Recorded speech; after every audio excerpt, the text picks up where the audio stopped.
All right, we're going to get started here. I'd like to welcome everybody to the 6th year of the Hofstra-Digital Remedy Venture Challenge. All right. Super excited to see all the 10 teams here today, and we'll see what comes of it. This year, 76 teams applied for the Venture Challenge. They collectively participated in over 100 mentor sessions. And after a spirited semifinal round, we whittled down the group to 10 finalists, and they're here today.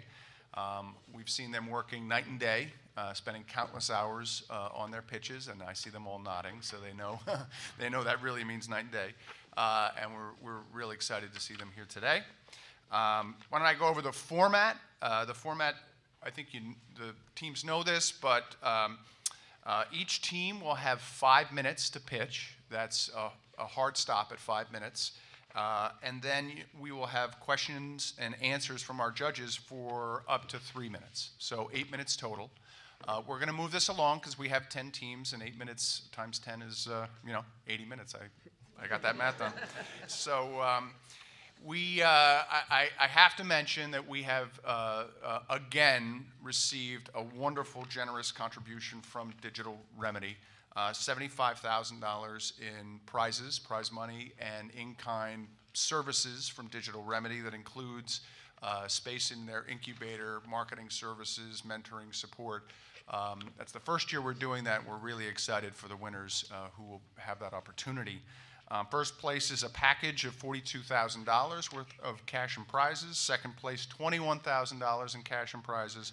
Third place, $8,000 in cash and prizes. So let's give the Digital Remedy team, Mike Seaman, a big hand for that. This event is also being live streamed right now.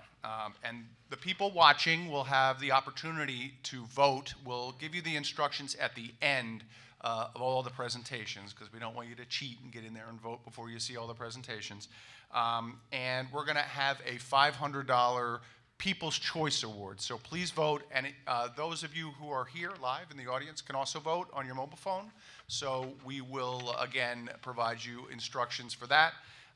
The live stream is at www.hofstra.edu/Venture-Challenge-Live. If you want to live stream it while you're watching it here today. Don't know why you'd want to do that. I would note we have thousands of Digital Remedy employees across the globe. I don't know, that might be an exaggeration, but many Digital Remedy employees now watching, and they'll be voting on the People's Choice Award. I'd like to acknowledge a couple folks here today. First, Bob Brinkman, who is our Vice Provost for Scholarship and Research and Dean of Graduate Education. Bob, thanks for coming. We have two of our amazing entrepreneurs in residence, Peter Kestenbaum and Aaron Foss. Raise your hand here. Do want to thank Barbara Roberts, who couldn't make it here today this morning, but she's our third wonderful EIR. And I would like to introduce our Senior Vice President for Academic Affairs and our Provost here at Hofstra University, Gail Simmons. And I'd like to ask Gail to come forward and say a few words. Thank you, Mark. Good morning, everybody.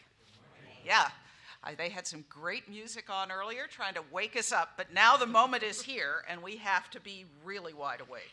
So let me start by waking you up and giving an additional shout out to Mike Seaman, who is a member of the Hofstra Board of Trustees, the class of 2001 alum, and the founder of Digital Remedy, formerly CPXI, because in this, the 6th year of this competition, his firm has donated over $400,000 in total prizes. And let's give Mike an additional round of applause for that support.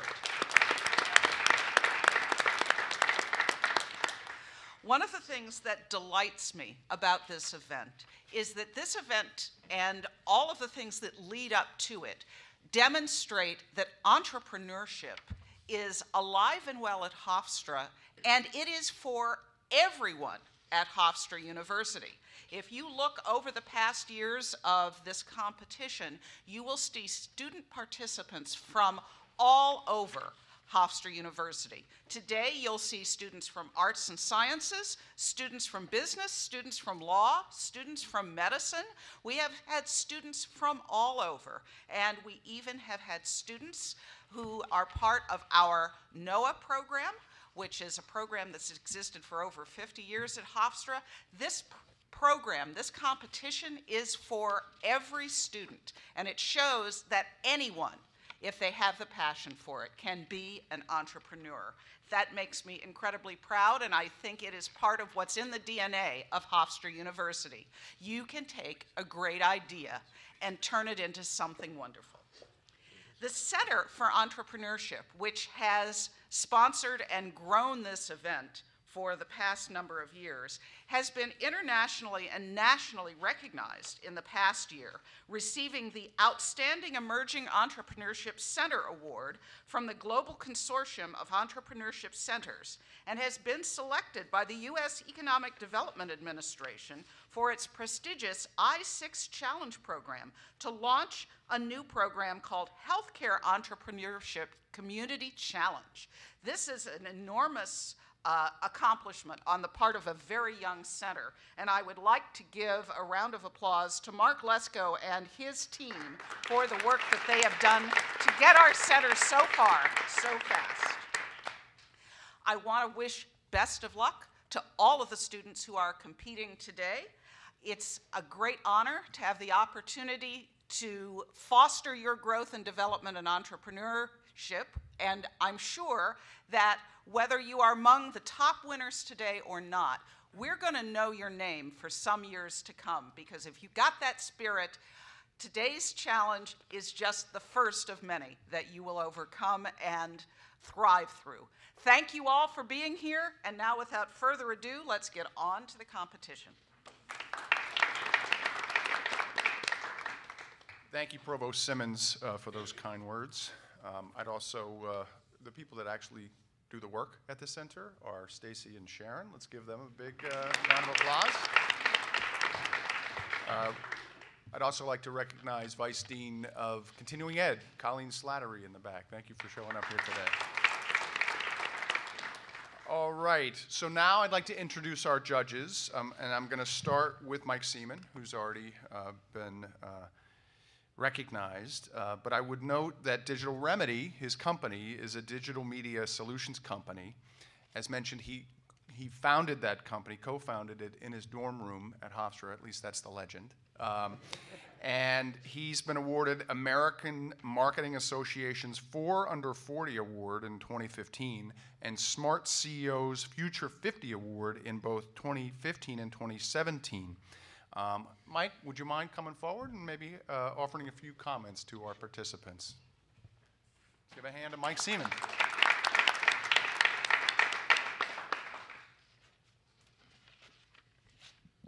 So thank you, Mark, for the kind introduction, and thank you, Provost Simmons, as well as Hofstra University, the Board of Trustees, President Rabinowitz, and everyone involved to sort of make this challenge and this dream become a reality. As Mark mentioned, you know, I started my business as a student here. The legend is I dormed here, but I did not dorm here. I was a commuter student, so I built it where I was living at the time. And, you know, Hofstra really then gave me a lot of opportunity to connect with professors and really get an education that helped me build the idea, the motivation to really start a business while I was a student at the university. A lot of things at that time were not here. There wasn't a school of entrepreneurship. There wasn't competitions like this. There were other schools that were starting to build programs like that, and I thought, why not give back something like that to the university once I graduated and started to build a business and build this budding community of entrepreneurs on Long Island and at Hofstra University. So I thank everybody involved who helped create this, and especially the students who've given it their all and their motivation and their conviction to really be entrepreneurs and come out and compete. So, you know, definitely give yourselves a round of applause for sure. So let's do that. And look, this is a competition. It's amazing that you got here. As Mark said, we started with, I believe, 76 teams this year. Every year it gets very competitive. The semifinal rounds were fantastic. So just making it here shows you how far you've come as being an entrepreneur and creating a business. I'm very excited to see how all of those presentations have manifested over the past 30 to 45 days to the final round. And again, this is everything, right? Coming here and just competing, making it to the finals, that's really what being an entrepreneur is about. It's about trying.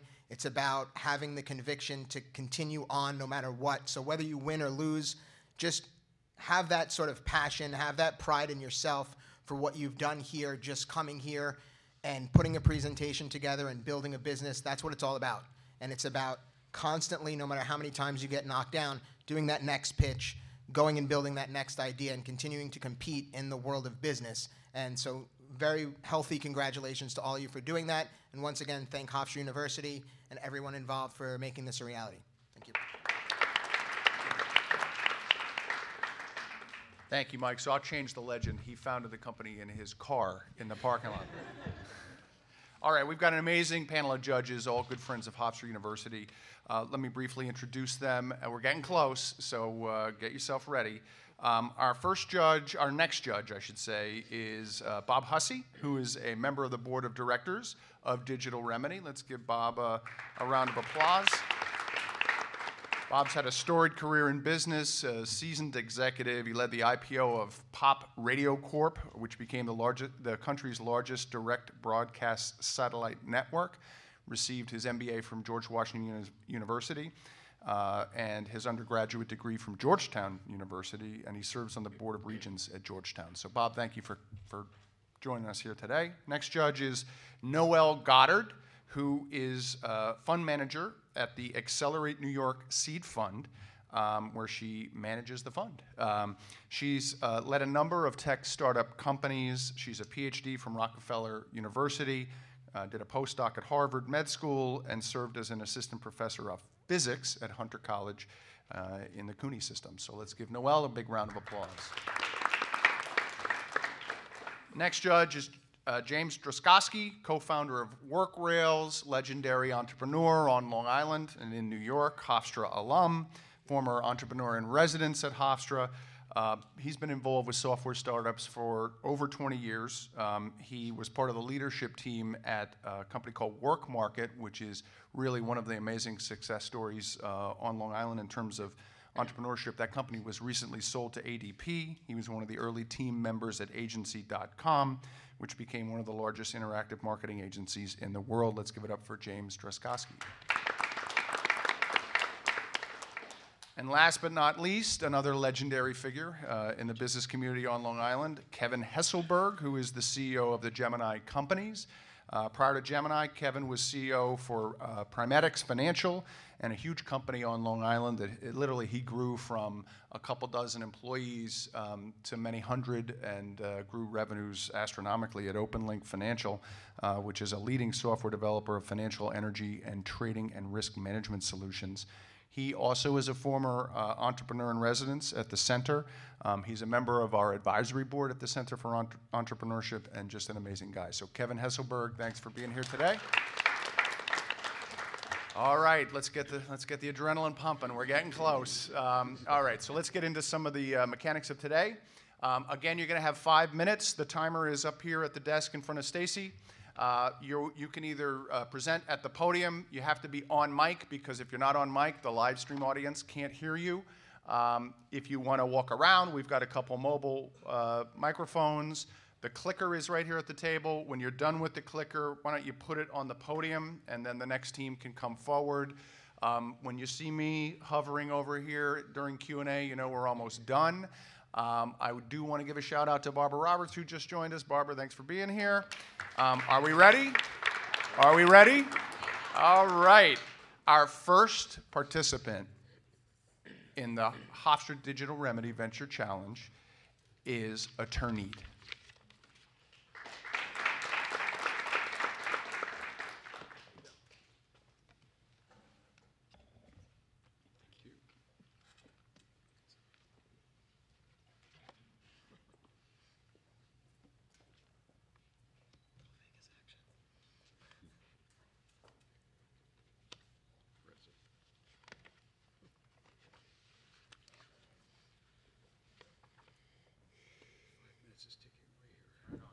Mic check.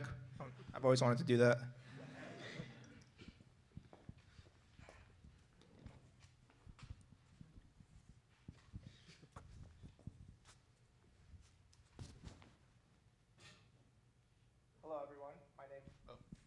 Hello, everyone. My name is Reza Yassi. I'm a third-year law student, and I'm the founder of Attorneyed, where we provide affordable and reliable legal assistance provided by the lawyers of tomorrow.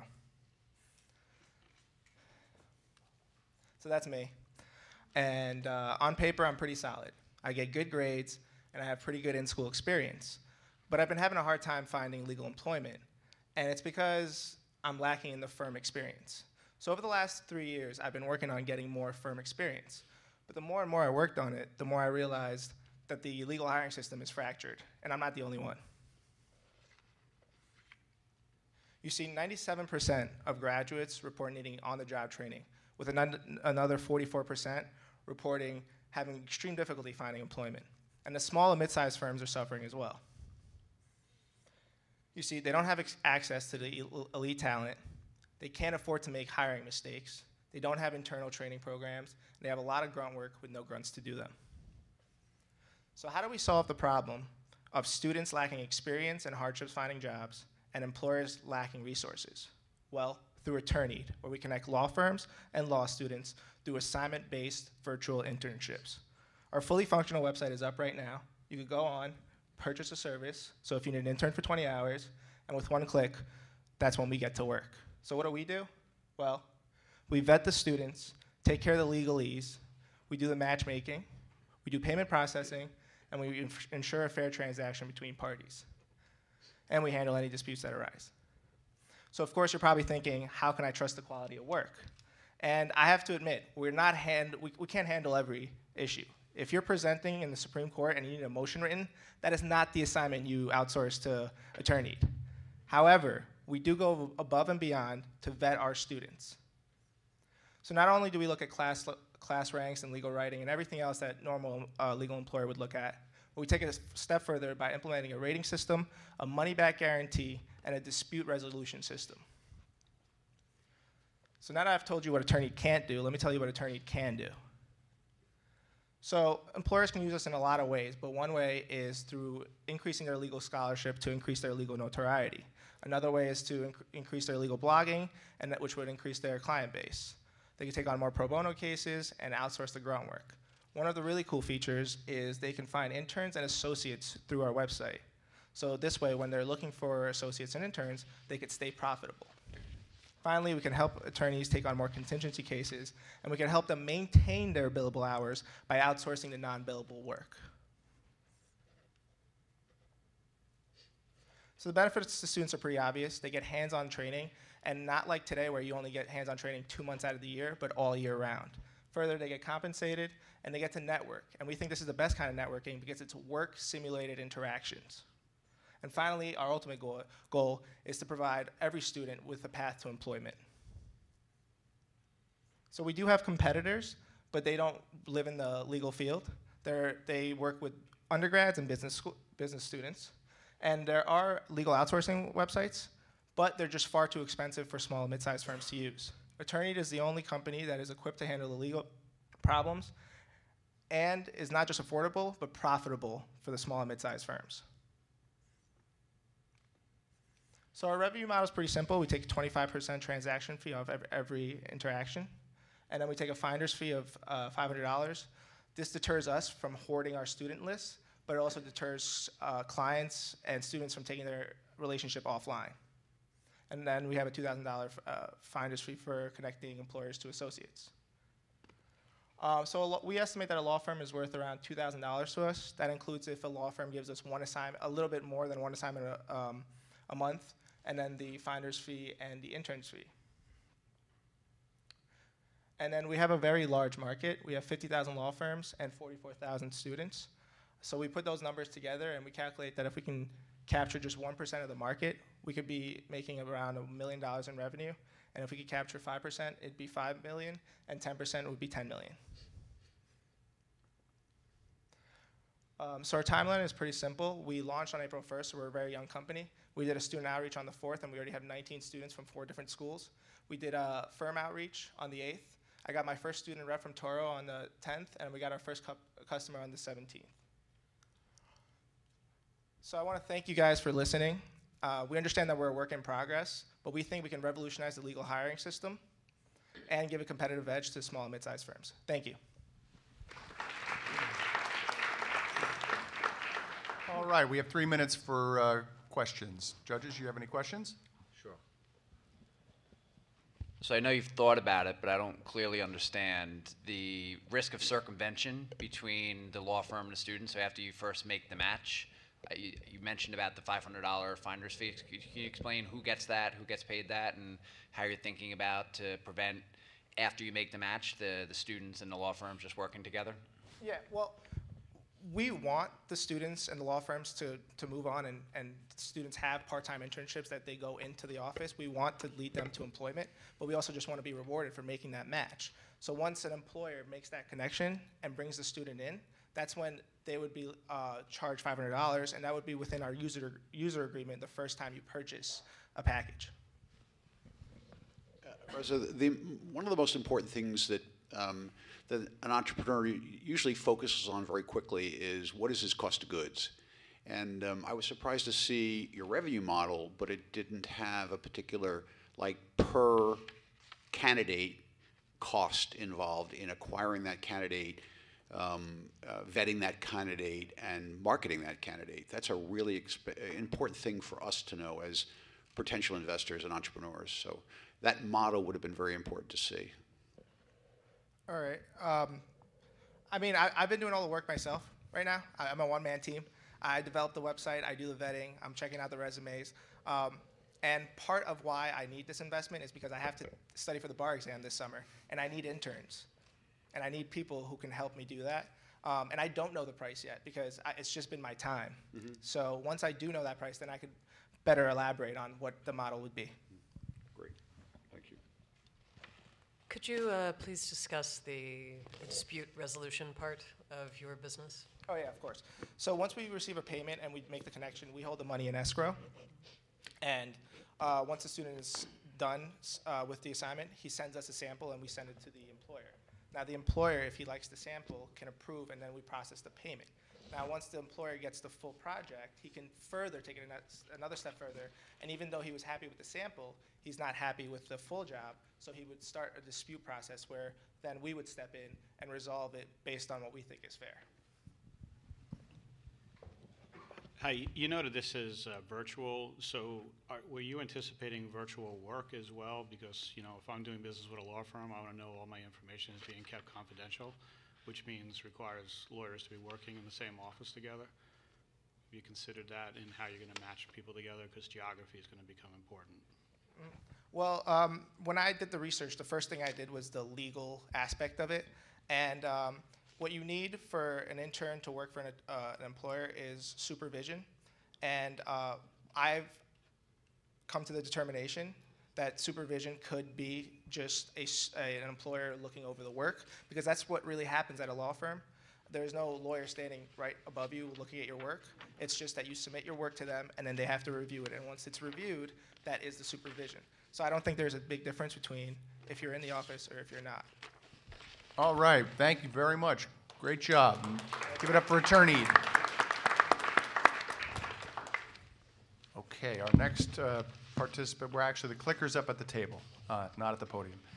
Next participant is Breezy Pops. Let's give it up for Breezy Pops.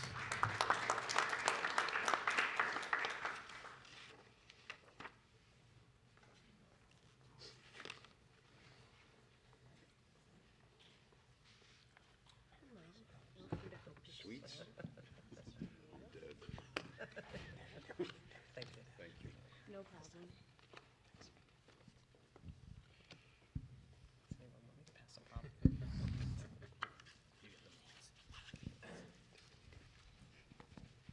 Cute card.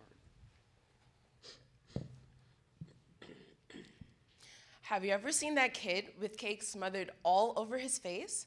Of course we all have. I like to call that cake face. Celebrations for a kid's birthdays, achievements, and many more are an important part of growing up, and no event is complete without the perfect sweet. Unfortunately, so many kids are prone to cake face. Gatherings can be ruined by cakes falling over and hidden allergies. Breezy Pops is a cake-based dessert packaged in a mobile, mess-free, and reusable container. My name is Brianna Tony, CEO and founder of Breezy Pops. So to begin with the three main problems with cake and cupcakes. With cake slices, you can't take your cake throw it in your bag after a party, and go home with it. With cupcakes, they tend to crumble and make a mess all over you at an event that you're at. And lastly, you can't be certain that this cake at a party or a wedding is personalized to your needs or your child's needs. Breezy Pops fixes this problem by being mobile, mess-free, customizable to your taste and allergy, and it comes in a hyperallergenic formula upon request. Once again, Breezy Pops are packaged in a mobile, mess-free container. They consist of 3 layers with frosting in between each slice, and also each pop is able to be color customized to your event or theme. We come in a range of flavors from Funfetti Breeze, Chocolate Currant, Velvet Blast, and Lemon Draft. The selling price for 1 dozen Breezy Pops is $30. My contribution margin after taking in all the expenses that is required to make Breezy Pops is $13.21. And to break even, I only have to sell 24 units. So my target market looks like the Jones family. The Jones family consists of a 15-year-old daughter and a 10-year-old son who's allergic to eggs. They love to throw parties for their kids in the New York City area, and they're also into innovative and new creative ideas for their kids. I plan on having a viral presence through social media platforms such as Instagram, Pinterest, and also Yelp reviews. I plan on selling personally to parents through meetup groups and block associations, also through the traditional flyers and business cards. How I plan on keeping my customers is through loyalty points and promotional blitz during holidays. My competitors look like Pop Cake Shop and Go Cakes NYC, where I have the competitive advantage of being the cheapest seller of push-up cake pops. Throughout the year, I plan on seeing spikes in my sales in the warmer months, because that is when parents are planning to throw a lot more events such as graduation parties, birthday parties, and summer parties for their children. For the future plans of Breezy Pops, I plan on finalizing a recipe and patenting the hyperallergenic formula, as well as broadening my promotional strategies. Also, I plan on doing single serve through a storefront and through smorgasburgs and food events within the New York City area. As well as that, I plan on catering to multiple events such as weddings, corporate events, and many more. And lastly, I plan on expanding to the tri-state area. My name is Brianna Toney, the CEO and founder of Breezy Pops, and Breezy Pops aims to redefine your pastry experience. Thank you for your time.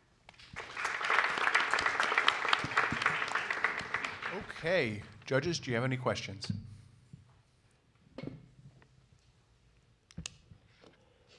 So how big is your staff right now, since that's a key to you being able to expand? Right now, I am the only one on staff. So as I plan on making my business more feasible, I do plan on hiring more bakers so that I'm able to meet my maximum capacity monthly. I enjoyed your presentation. I thought it was pretty complete. And I love the novelty idea of it. Have you considered kind of subcontracting the production? In part of your fact sheet, it says you want to hire more bakers. And usually that's a big problem. You've got to find them, you've got to train them, you've got to manage them, you've got to pay them. And so if you contract pack out, subcontract your production and your packing, you can really control your needs. So I wonder if you thought of that. I've also thought about, getting into manufacturing these things. However, I do feel a part of the experience with Breezy Pops is it being handmade, it being made by the person who's delivering it to you. And I feel like also if I allow my company into different hands, it may take away from the experience, what I plan on portraying to my customers, and I would not like that to happen at all. Thank you. No problem, thank you. How did you come up with the price point of 30? That seems like it's about double the price of a traditional cake. Okay, I'm going to go to the financial slide. So one of my also selling points of Breezy Pops is to be a affordable company for parents, because when you're looking to plan a party, there's so many expenses that goes into it. So your dessert should be the least of your worries, at least. And I believe that once $30 was a good selling price for me, because I was able to get my cost of variable expenses low, and my cost of labor as well, as I'm a one-person baker to the company of right now. So I just felt that $30 was a sellable price and affordable enough for many parents in the tri-state area.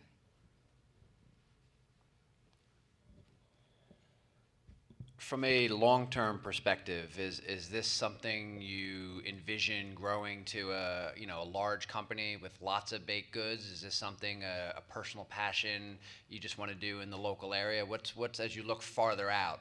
How do you see this company evolving? Thank you for the question.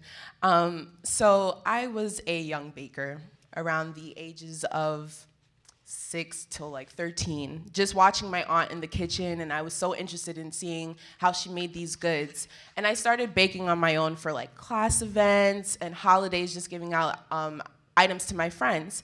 So I decided that Breezy Pops, I want that to be a long-term company for me. I do expect to have a storefront, and also multiple stores, if possible, where I can sell multiple baked goods besides Breezy Pops, and also do catering on a larger scale. I have one last question. I think it's a great product. Thank you. Having 12 grandchildren, all under the age of 7, it's pandemonium for every party. So I love the novelty idea. I love the packaging idea. Thank you. Have you gone to farmers markets or little trade food shows, and have you sampled this idea yet?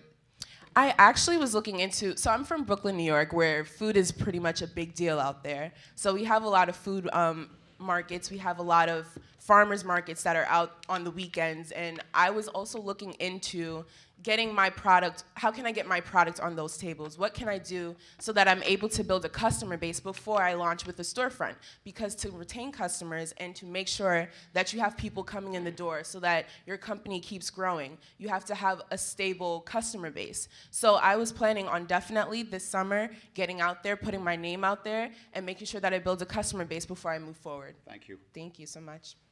Great job. Thank you very much. All right, our next participant is City Leaf. City Leaf. Let's give it up for City Leaf.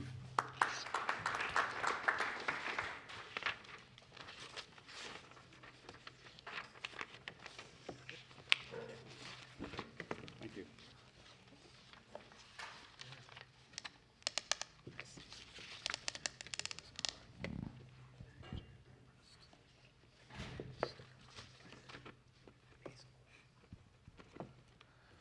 Okay, quality food is hard to come by, and this is especially true for restaurants.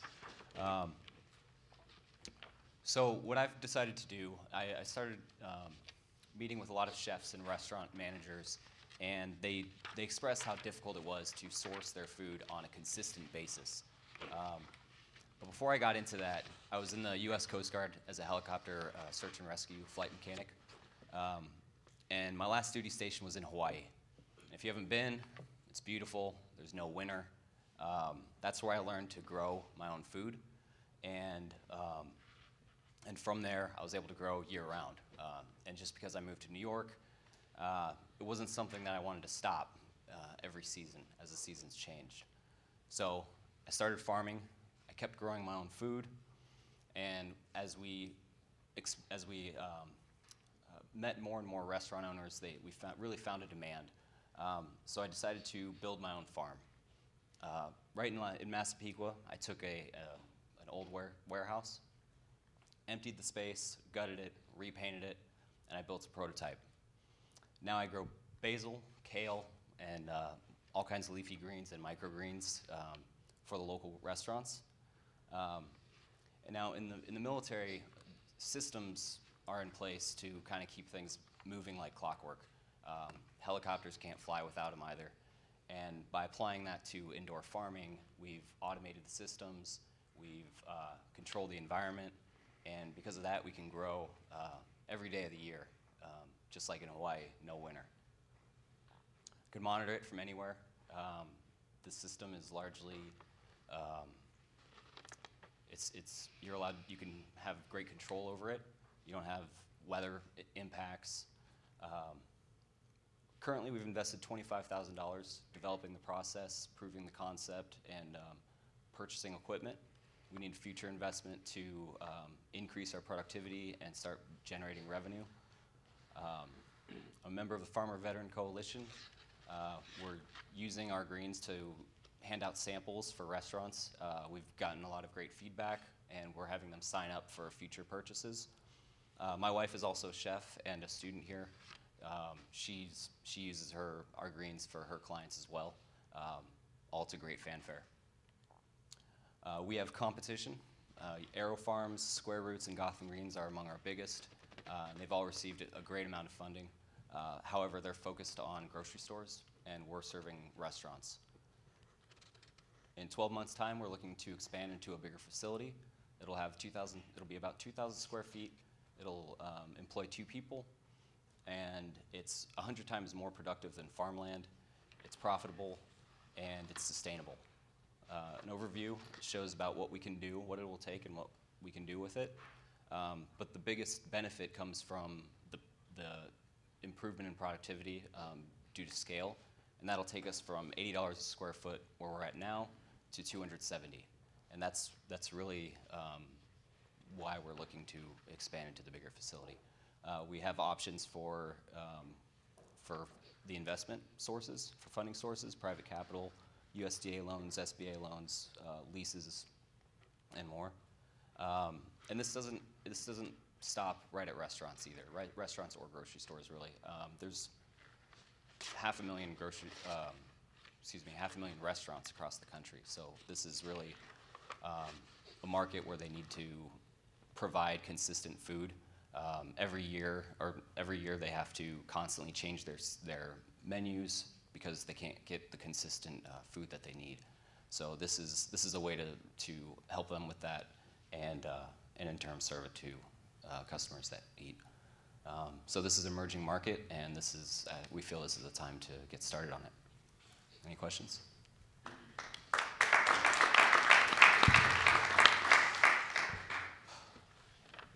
So just to understand a little bit better this idea of scaling. So you said you wanted to grow your facility to be 2 people managing 1 facility, which will provide for restaurants which are local to that facility. So do you see other facilities being built in other parts of America near other restaurant hubs? Absolutely. We would like to do field offices and other locations, expanding, relatively close, but there's markets everywhere, and everybody needs to eat. There's 7.5 million people on Long Island. But you see this as being a local business, correct? So you're not looking at distribution channels such that you're shipping these things across to Arkansas or something from your current Correct. city We would location? have individual locations that serve their local markets in various markets, but we will have distribution that helps us to deliver to those local restaurants.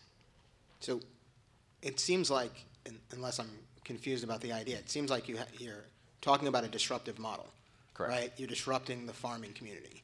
So explain, I guess, more to the prior question, why focus on a local market and disrupting one local market? Why not package it? Is there a reason you wouldn't package this as sort of a phone app with the equipment that allows local facilities to compete in that disruption phase and build something larger in terms of a marketing plan, et cetera? Well, we feel we can expand the individual facility size. We find this size as more of a starting point, but to truck it out, it kind of defeats the purpose, because the point is we can harvest this stuff the morning it's delivered. Right now, all winter, we've been getting salads from California, and it takes a week to get here. So having one facility that you just ship out doesn't really help the model, but more to your effect of how we can approach different markets. We were just looking at opening up secondary facilities, one in Boston, one in DC, one in Could you, in 1 or 2 or 3 sentences, just tell us, the panel and the audience, what's the most distinctive, compelling benefit of this versus the competition? Quality. Quality.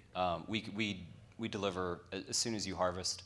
And I'm sorry, I'm not doing this exactly in the 3 sentences, but as soon as you harvest, the plant starts to rot. So time is the most important thing, and our ability to get it in front of you on your plate the same day or within days is really that's the really disruptive part about it. And we're also bringing, there hasn't been a lot of technology applied to the agriculture industry. It's been left behind, and this addresses that. Thank you. How are you planning on handling the distribution, even just on Long Island? Just, I could see the cost of delivery exceeding your cost of production, just trying to get to and from restaurants with your product.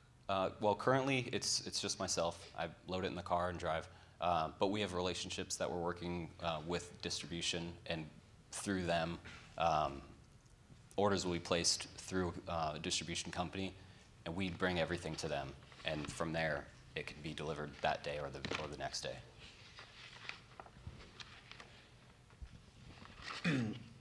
Specific to Long Island, given that we do have winter, and I would imagine the restaurants here are seasonal in demand in many cases.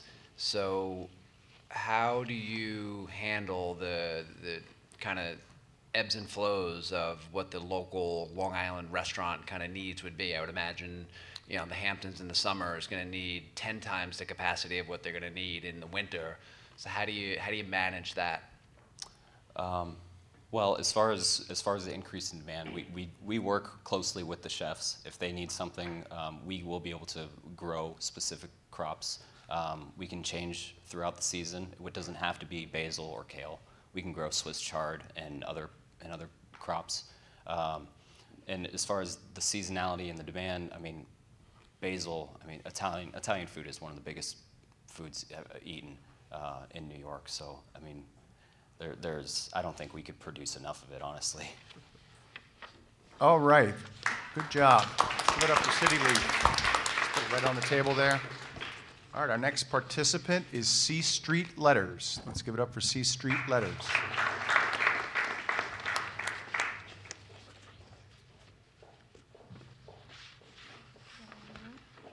Thank you.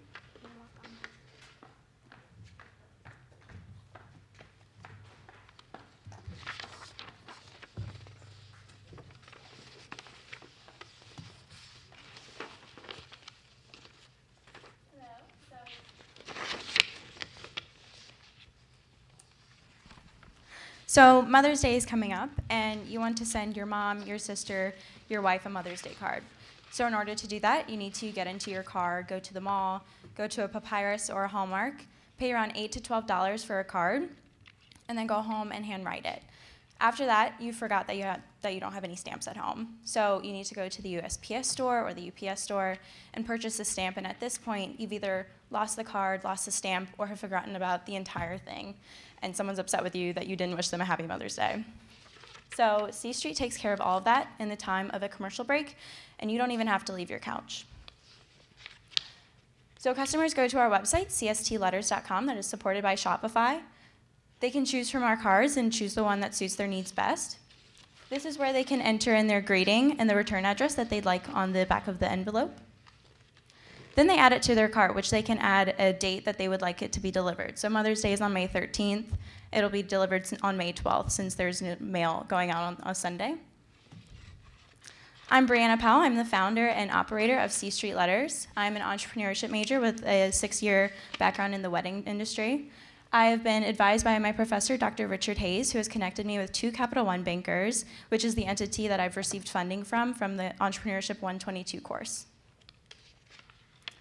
So C Street isn't recreating the wheel. So there are other companies that send cards from consumers to their loved ones, but what they don't have is the actual handwritten aspect to them. So they have machines and they use printing to give the false appearance of a handwritten letter, but the recipient can understand that it is artificial. With C Street, when you send us your order, we sit down with our felt tip pens and we handwrite your message with our own 2 hands. And here are some examples that we did.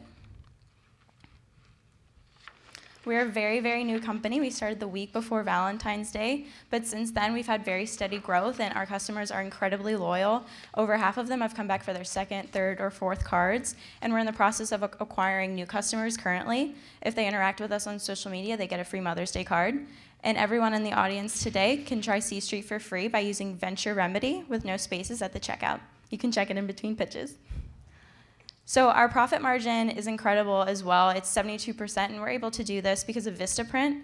So we order in bulk, and then we buy a stamp, and our cards are light enough to where they only need one. So we're spending around $1.01 per card, and each card is $4 or less. So the margin that we make off of that is just amazing. So C Street is actually the street in Southern Maryland that I grew up on. And I think it's an incredibly special idea. I think everyone in the US can benefit from this. I know that I've forgotten to mail out cards before, and it has jeopardized relationships, and it puts you in an uncomfortable position. So to be able to do this online in 2 to 3 minutes and result in the outcome of someone you love being happy and being reminded that you love them is something that can't be replaced. So C Street is certainly something to write home about, and thank you guys so much.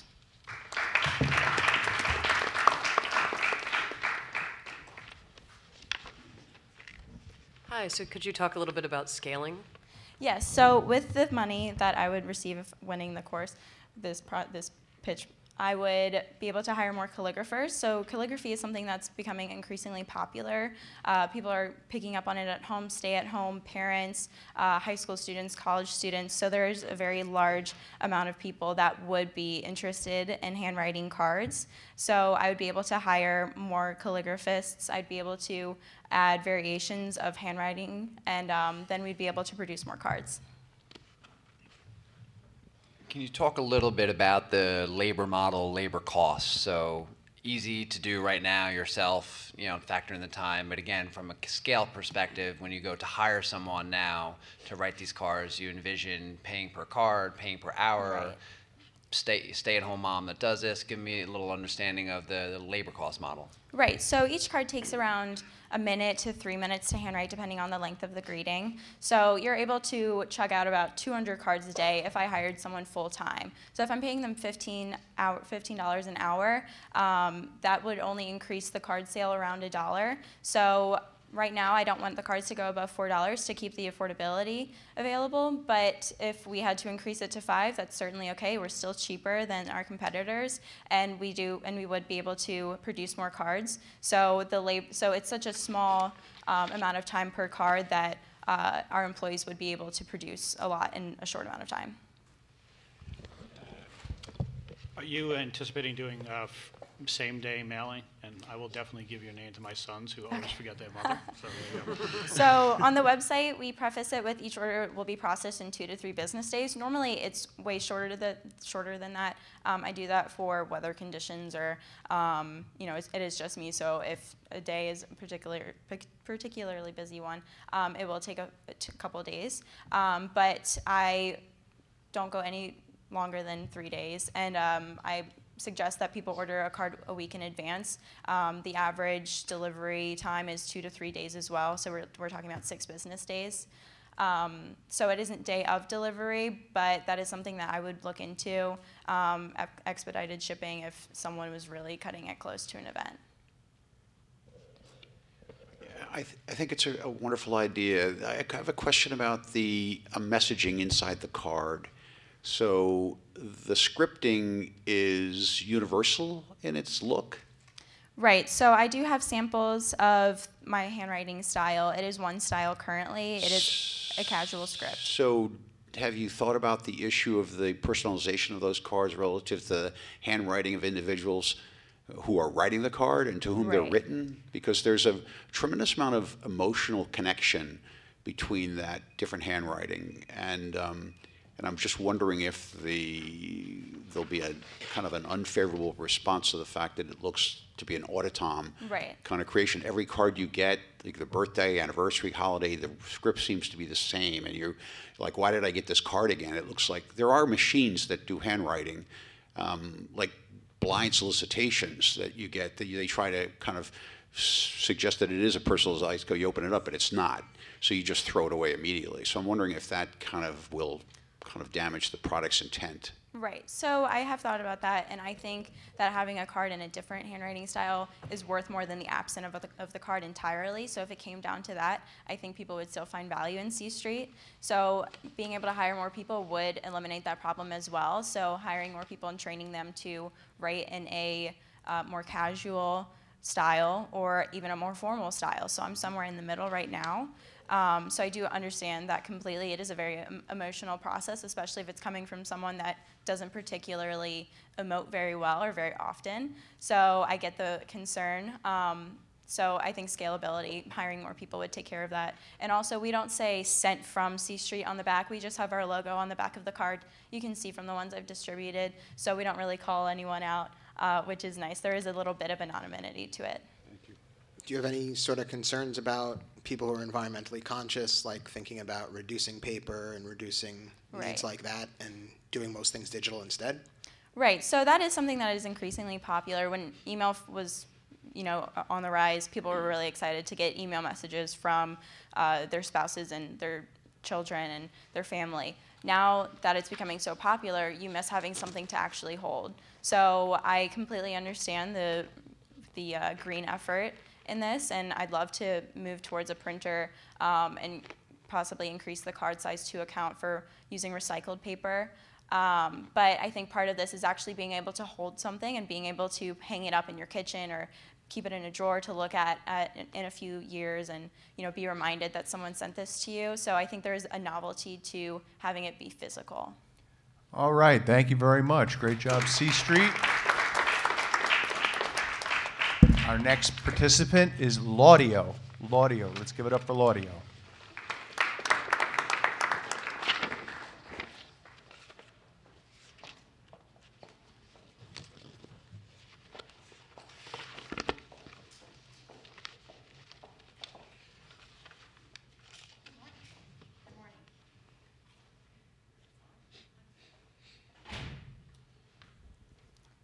Good morning. My name is Seema Rambaran. I'm a third-year law student at Hofstra Law School, and my service is Laudio, providing audio recordings of law school cases for law school students to listen to anytime, anywhere.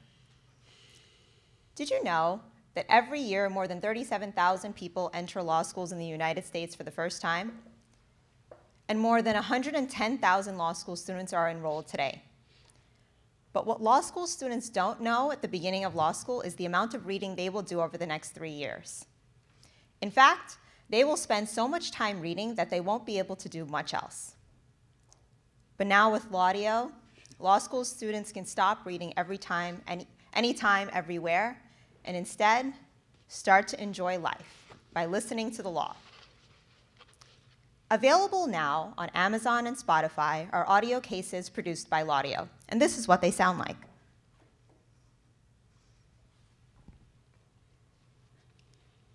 Listen to the law. Brown, Board of Education of Topeka, Shawnee County, Kansas. Decided May 17th, 19... So how are audio cases produced?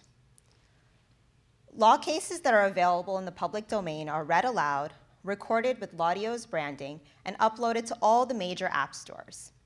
Students can purchase individual cases for 99 cents per case. Generally, students read anywhere between 10 and 15 cases a week to prepare for classes. Cases that every law school student must read are available for free download.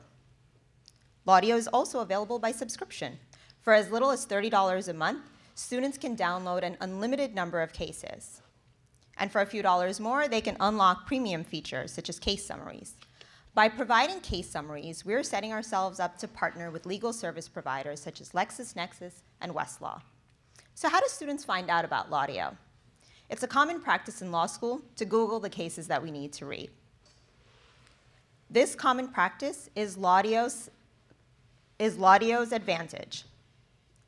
In fact, in a recent search for a popular case on Google, out of 2,520,000 search results, Laudio's audio case ranked number 4. By using search engine optimization, Laudio is setting itself up to reach more than 110,000 law school students nationwide. We are confident that our subscription service is the best value for law school students. That's why over the next 6 months, we plan to increase the number of cases available by Laudio by 50%. At the end of the year, we plan to double that amount. In a 6-week period, 60 law school students were given the opportunity to listen to audio cases at Hofstra Law School. An auditory learner said that she retained more information by listening to these cases than reading them, and a number of other students said that they wish this had existed before. So what are the other options if you don't listen to Laudio? Universities and law firms have access to LexisNexis Courtroom Cast, but individual law school students do not have access. The other option is to scan all the pages of our textbooks, put them into PDF, and turn on the auto read function. But then we might be bored by a robot voice. Laudio is a low capital investment business. We know that we can record our cases very inexpensively. And by using free SEO as a customer acquisition tool, we know that we can turn a profit in the first year. By gaining that profit in the first year, we plan to reinvest 100% of that profit back into the business to increase the number of cases available on Laudio. Laudio is set to revolutionize the way law school students prepare for law school. It caters to the needs of tech-savvy, on-the-go students. In just 6 short weeks, I have been able to convince 60 law school students that they need to listen to the law. And this is just the beginning. My name is Seema Rambaran, and this is Laudio.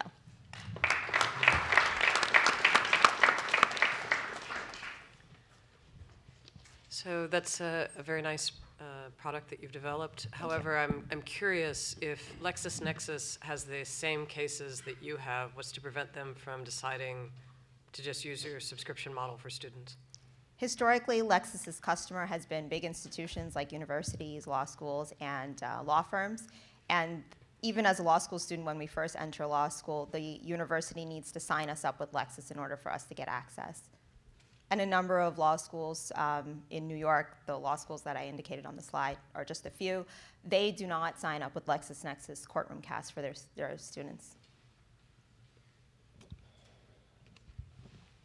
Can you walk me through both the cost and the process of how you get access to these cases, record them, store them, and give me also a little bit of an idea of the number of cases out there, and relative to that, is everyone studying the same 10% and the rest of 90% doesn't matter, or is the way it works, people need access to a very large diversity of these types of cases?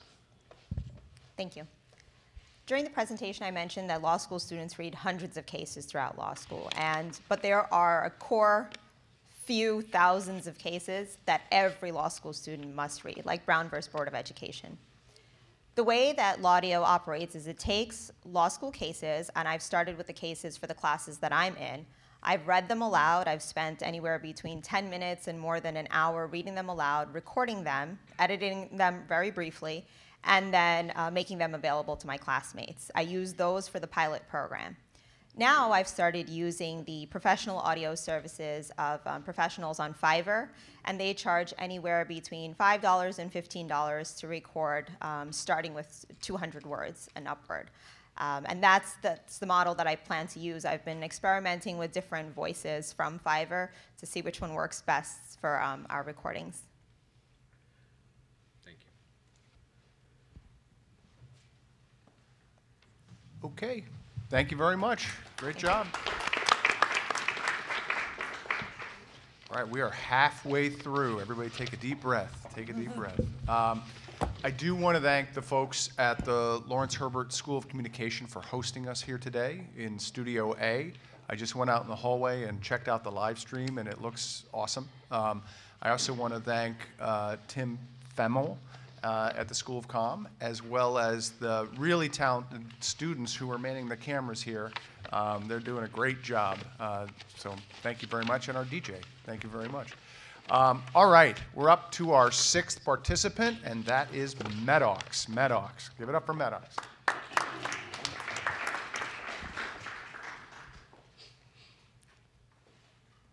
So, hi everyone, my name is Elnaz. I'm a PhD student at Hofstra University. My co-founder, Behzad, is a physician. Let me start by providing you a short summary of what we are doing. Hospital readmission is a huge financial problem for hospitals, doctors, not to mention patients' health. Our solution is to identify high-risk patients for readmission. We are working with 6 hospitals covering more than 4,000 patients. Now let me walk you through details. One big problem in the healthcare system is the rising cost of patients' readmission to the hospital. 1 out of 4 Medicare patients is readmitted to the hospital within 30 days of discharge, which costs more than $41 billion to the healthcare system. Heart failure alone costs $1.7 billion. This means an average-sized hospital is losing $3 million every year for heart failure readmission. According to the data from AHRQ, by outpatient follow-up, we can prevent 75% of readmissions. Doctors can identify high-risk patients with just 5 simple follow-up questions. But even those doctors that really want to provide effective ongoing follow-up with their patients don't have enough time to provide such interventions considering the many demands of today's healthcare environment. That's where Medox comes in. We automate the follow-up procedure. The platform integrates into electronic health records of the hospital. Patients get a text message with the follow-up questions. The algorithms on the back end analyze the responses and send alert to the nurse to be proactive to high-risk patients. This is an actual demo of our platform. Patient clicks on the link and get directed to follow-up questions. Questions are simple ones, such as, are you having shortness of breath? Have you gained weight? How many pillows you're using when sleeping? Medox is not limited to follow-up questions. We send personalized patient education materials as well. If the patient gives us permission, we can add a family member to provide additional assistance. I would like to emphasize that there is no burden on the busy schedule of the doctors, and the whole system is automated. In addition, there is a significant opportunity for doctors to get paid for following up with their patients outside of the hospital.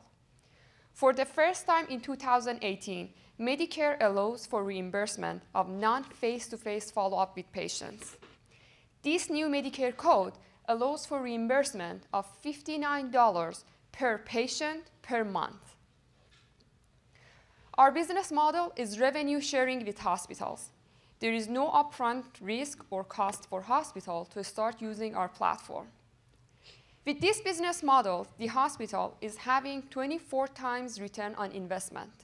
This means with 1,000 patients, we are reducing costs and generating revenue with the value of $1.7 million every year just in heart failure. We have to sign contracts with Greenwich Cardiology Association and Alliance for Better Health. Also, we are piloting the platform with 4 hospitals in the areas of surgery, heart failure, and social determinant of health. Our business is scalable to 20 more specialties, and our projected growth is $42 million annual recurring revenue by the end of 2022. We have been bootstrapping for the last 9 months, and we will use the proceeds of this competition to build the next version of our product that is automated reimbursement. This way, doctors can directly bill Medicare through our platform. At the same time, we have been referred to Health Share Exchange program that covers 45 hospitals in New Jersey and Philly area with more than 6 million patients. Our team is comprised of a physician who is also a research award winner. The CTO is a PhD in computer science, and I'm Doctor of Education student at Hofstra University. You can have an interactive demo of our platform by just sending a text message to this number. We are Medox, we reduce readmission rate. Thank you. And I would like to ask my co-founder, Behzad, to join me in answering your questions.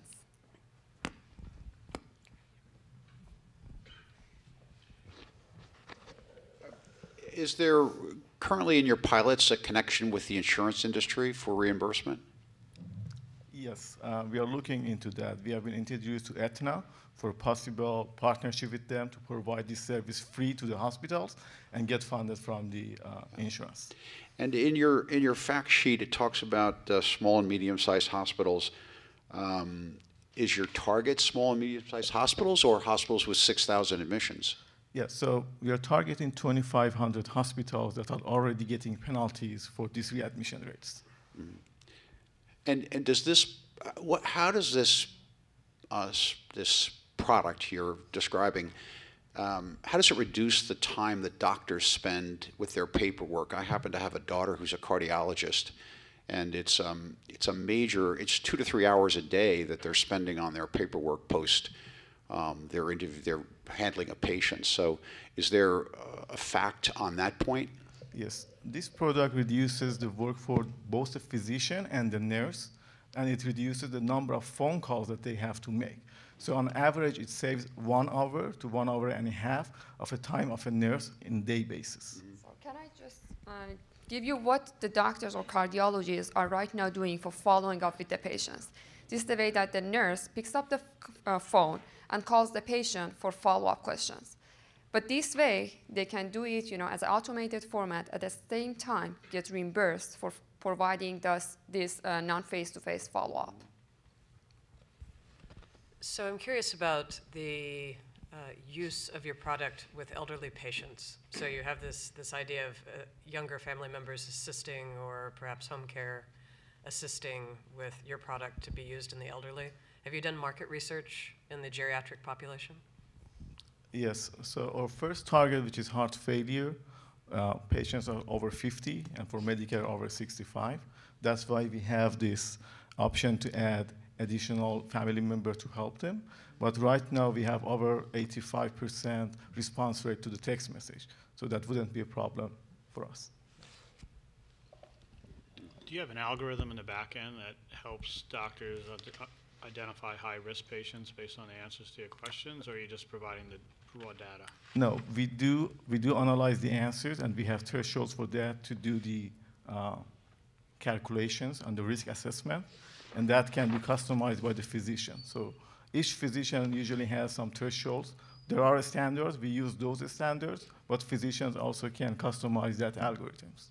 Okay, and to sign up a patient, how are you doing the automatic sign-up? Are you trying to connect to something like DocuSign in the front so you can do automatic linkage to the beginning? No, the service, doctor tells the patient during the office visit that we provide this support through SMS, and then we get the patient information automatically through the EHR of the patient. Yeah, but doesn't the patient have to sign a legal form to give you The the right to patient, send the SMS? Yes. Yeah. So inside the EHR, if the patient has already consented to be contacted by SMS, that's what we need by the legal. Okay. Just one last question. Did you know about the Medicare reimbursement change before you started or after? Was that just something that was fortuitous, or was that part of your development plan? It helped us a lot. Yeah, I guess it did. At the same time, we knew that the whole healthcare system is moving toward value-based payment. So when we started this company, last year we knew that this is coming because of the bundle payment, reimbursement of the patients. So, but right now this is very lucky. It's okay to be lucky. Thank you. All right, great job. Thank you very much, Maddox. Next participant is Sterilux Systems. Sterilux Systems, let's give it up.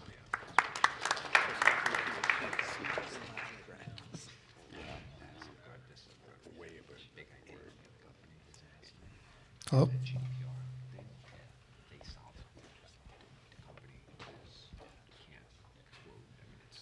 Good morning. My name is Jonathan Preminger. I'm a fourth-year medical student here at the Hofstra-Digital School of Medicine and current CEO of Sterilux Systems. Sterilux Systems is a healthcare technology company working in the hospital-acquired infection space using ultraviolet light technology and a patent-protected designed to help sterilize and clean white coats and other healthcare garments. I want everyone to think back to the last time that they were in a healthcare setting, whether in the hospital or at the doctor's office. And when every healthcare professional came in, what do? They washed their hands, they put on gloves, they used alcohol swabs before they touched you, and they cleaned and laundered everything before and after they came in to make sure that you as the patient weren't getting sick from previous patients, and if you were sick, the patient after you wasn't getting sick from you. But what if, when that happened, people weren't washing their hands, not only when they saw you, but all their patients that day, that week, or even that month? Well, that's actually what happens with white coats. So everyone assumes that when their doctor comes in wearing a white coat, it looks like this. This is a picture of me 4 years ago when I got my brand new white coat at the white coat ceremony here at Hofstra. But in actuality, they did a survey of recent physicians. 60% of them admitted that they wash their white coats less than once a month to not at all. Not only that, but multiple studies over the past 20 years have shown that white coats carry disease-harboring bacteria right on their surface. So in reality, when you see a doctor or another healthcare practitioner, and if you could see bacteria, this is what the white coat would look like. And just to give a little bit of background about hospital-acquired infections, hospital-acquired infections are infections that you get when you come to the hospital for something else. So if you came to the hospital for appendix surgery, and then you got a staph infection or pneumonia, that would be a hospital-acquired infection. They are a leading cause of healthcare spending and poor patient outcomes in the United States. A recent study conducted by the Center for Medical Services showed that 700,000 infections leading to 75,000 deaths and over $31 billion in healthcare spending per year in the US alone, just on these preventable infections. Because of this, the government has made it an area of emphasis for hospitals and other healthcare systems to try and reduce these infections. And we've made great progress in this in many areas. But one area that hasn't been focused on is the white coat and other healthcare garments. And that's where SteriLux comes in. We have created what we call the SteriLocker. This is a quick, individualized, and easily accessible, patent-protected white coat sterilization appliance. As you can see here, it's in the form of a locker. This is our fully functional prototype. And we envision placing these in strategic locations around the hospital, on patient floors, in the locker rooms, in nursing centers, and even near cafeterias and bathrooms. And it will allow for physicians and other healthcare team members to take their coat off, put it in the device, and within minutes have it completely sterilized. Currently, we have filed a patent for both our device and the specialized hanger unit that allows for sterilization of both the interior and exterior of the coat simultaneously in minutes. We've also built this fully functional prototype for less than $1,000 that with scaling can be built for only a few $100s. We also have a functional phone app that allows for communication on your phone to the device, allowing you to know when your coat has been cleaned, which lockers are available, and it also allows for data collection to prove return on investment to the hospitals that have purchased these white coats. The market for SteriLocker is vast. Taking into account the number of US hospitals, ambulatory surgical centers, which are areas of same-day surgery, like an eye surgery where you come in and leave the same day, and nursing homes, there is a need of almost 400,000 SteriLockers throughout the United States, with a market of over $500 million. This does not include the ever-growing urgent care centers, veterinary clinics, dentist's office, dialysis centers, and many other healthcare associated buildings. Our current projections are, in the first year, our goal is to get into one large-scale hospital to run a pilot test, both to gather data to show to other health systems, as well as increase our market awareness. And by year 5, we hope to be in around 50 institutions, leading to over $6 million in revenue. And in this vein, we've been meeting with both local teams at the Northwell here in Long Island at Northwell Ventures, had discussions with other healthcare technology companies about partnerships, and we've also had discussions with infectious disease specialists to refine our product. We plan to continue these meetings as well as have meetings with other companies, including New York Presbyterian and the Center for Disease Control, to expand our product. Thank you very much.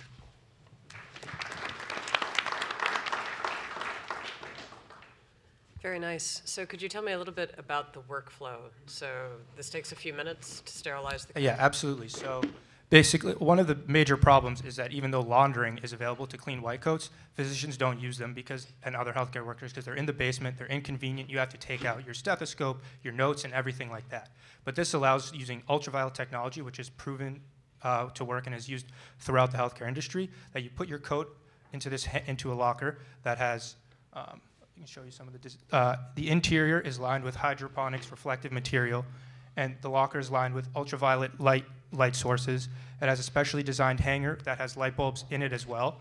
And when you close the locker, it sterilizes using the UV light and cleans the entire coat, both inside and out, in as little as 2 minutes. What's the lifetime of the bulbs? Depending on which bulb you use, they can last anywhere from a year to a few years. This locker can be used multiple times per day by multiple people, especially if they're placed in a high flow area, such as a nursing station. Doctors and physicians and residents walk by 20, 30 times per day.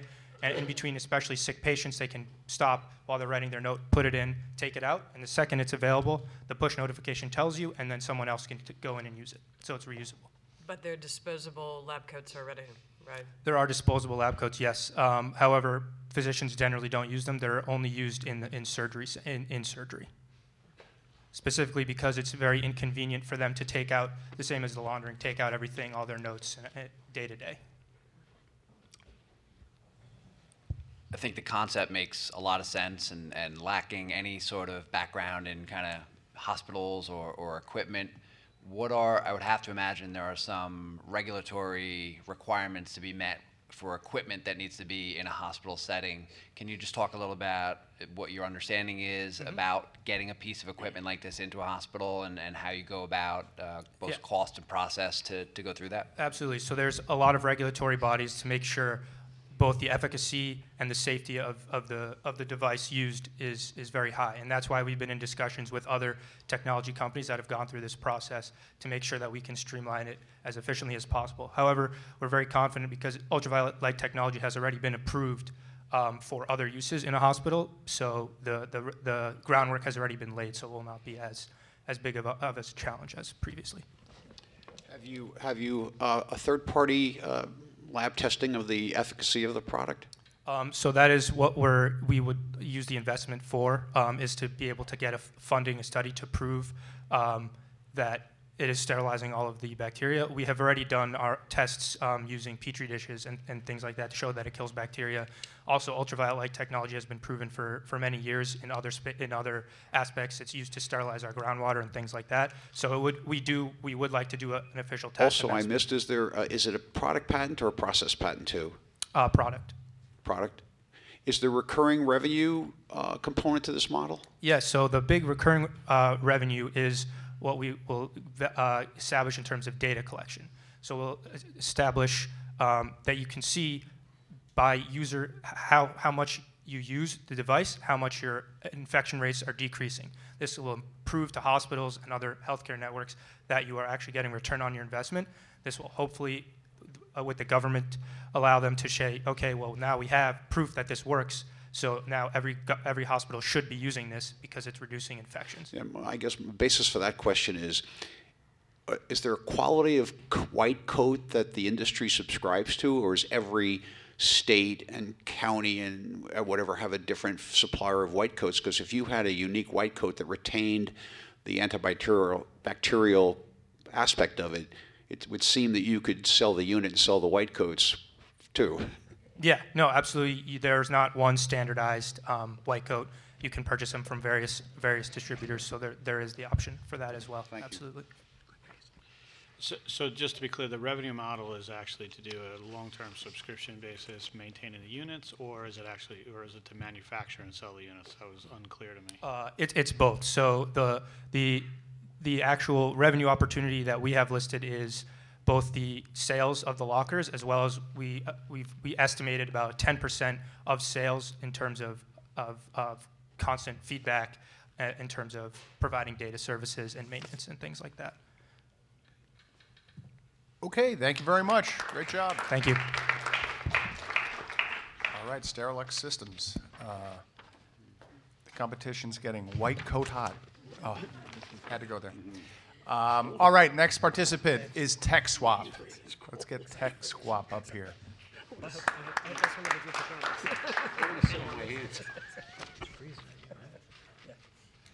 Hello? Check. Keeps the basil looking fresh. Yes, exactly. Yeah, the red velvet's just looking at me. So, when you last heard about Tech Swap, Miles and I shared with you the problem of over 20.4 million students. But when you ask anyone the same question, how much did you spend on your textbooks? The answer is always the same. Textbooks are a problem. And I'll never forget my sophomore year when I had to spend over $500 for my textbooks for just one semester. I was terrified because companies like the Hofstra bookstore, Chegg, and even the biggest book-selling giant in the world have all been doing it wrong. Whoa, Everett, just be honest with me, man. How does all of this work? What is a swap coin? How scalable is all of this? And how profitable is this really? Well, Miles, pull out your phone, and I'll answer all of those questions for you all today. Oh, sounds great. TechSwap makes it as easy as possible to register the books you have as well as the books you need. This becomes the supply and demand for TechSwap. Every student is geo-locked by campus to match and swap with students at their respective schools. The swap coin, simply put, is the currency for TechSwap. And every book registered to the site is assigned a swap value that is determined by the average selling price of that particular textbook. Every time a student gives a textbook to another student, the swap coin is applied to their account. And new students and freshmen that are new to the system will have to purchase swap coins directly from the app. So we designed the functionality of the swap coin with two things in mind. First being to simplify trade values and offer the most for buyback for students. And the second, to keep textbooks in the system and to encourage students to continue using TechSwap throughout their college career. Swap coins are $45 to purchase and can be sold back to the site for $30, essentially providing 2/3 returns on your textbooks, which is higher than the industry average and exactly what students want back for their textbooks. So what's important here is that the students can reuse the swap coins that they've already earned by giving away the textbooks that they don't want to other students who do need them. Hey Miles, it just looks like you matched for a swap. Oh, yeah, I did. It's Tom. He wants to meet at the Student Center tomorrow to swap. So the next day, Miles can take a look at his book, quality check it, and then confirm the swap by scanning the barcode, and boom, the swap coins are applied to his account. Tom can now choose the next textbooks if he wants to buy them from TechSwap or trade his swap coins in for cash, and Miles has the textbooks for class. So a lot has happened since we last saw you.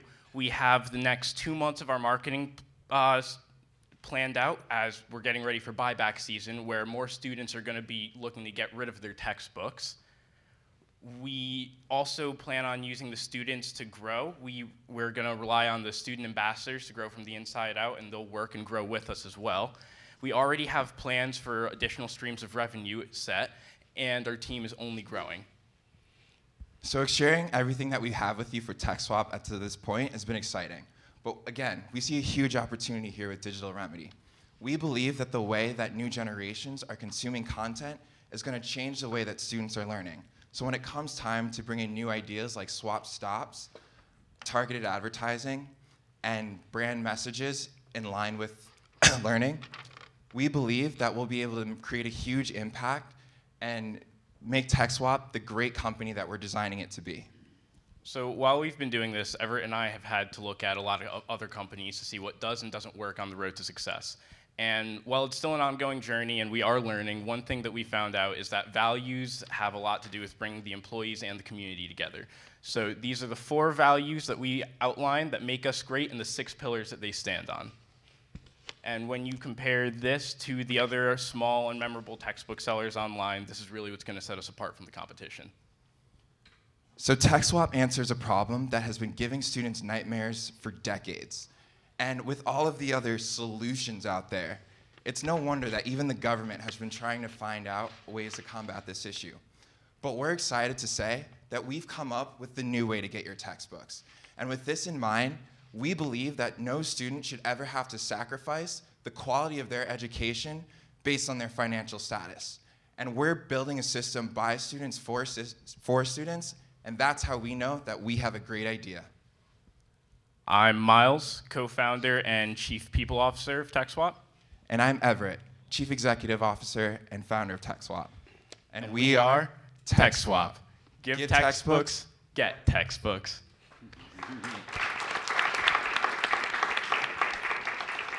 I could see this model working really well in the January term semester. How does it work at the end of May when everyone's kind of leaving campus and couldn't care less about their books? So aren't you going to have inventory mismatches?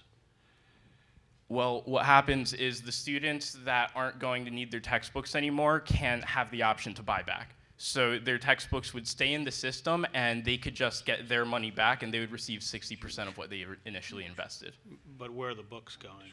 Aren't you relying upon a personal meet and exchange of, so where's the inventory going to get held? Right, so we're pretty much going off the fact that when we want students to register their books and kind of wait for the point that when they know that they need them, that's when those swaps are going to start happening. So there are some hot periods throughout the month, throughout the year that actually those swaps are actually going to occur more often than others.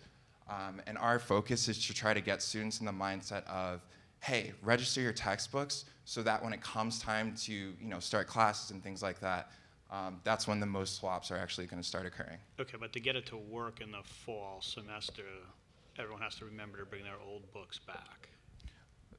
Well, in these cases that most of those textbooks are already there anyways, so I guess to make sure that I'm understanding the question, I just remember, when you're done with spring semester, the books go in the garbage or the bookstore, and you kind of forget about school for 4 months. So I think either you have to find a way to store them, or I'm not sure how you're going to get your consumers to remember to carry them back. That's all.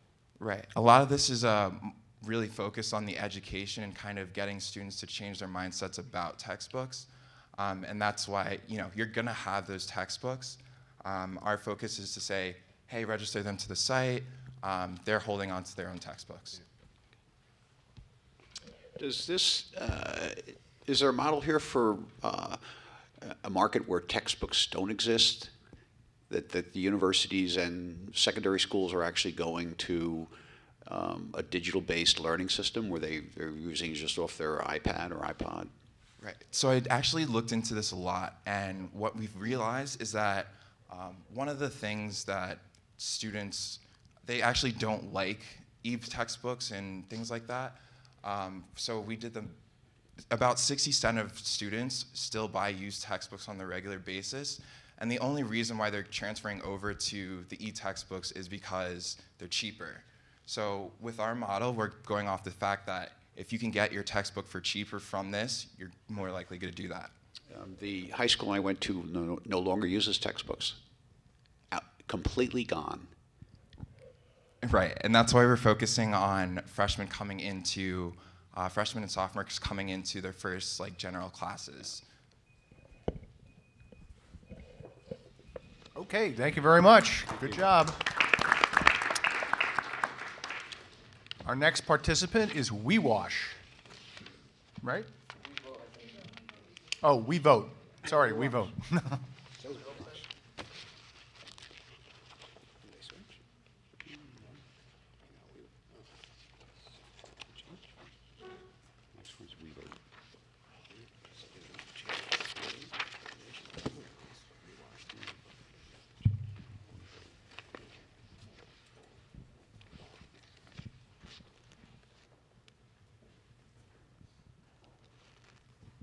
So hey guys, we're Wevo. We're an app for daily photography challenges.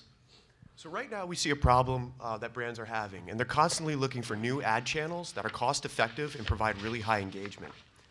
So our solution is simple. It's our app Wevo. Right now we're trying to build a community of micro-influencers that will help brands promote products and services and actually get rewarded through our app. So our app's simple. We do live photography challenges. So every day we send you a push notification when a new challenge goes live. You just open the app, you create a post, the community votes, and you earn and redeem coins for prizes from our sponsored brands. And we have some screenshots for you in a demo. We're beta testing right now. We have approximately 60 users that check everything, give us feedback in order to improve and create a better platform. So let's go to the demo.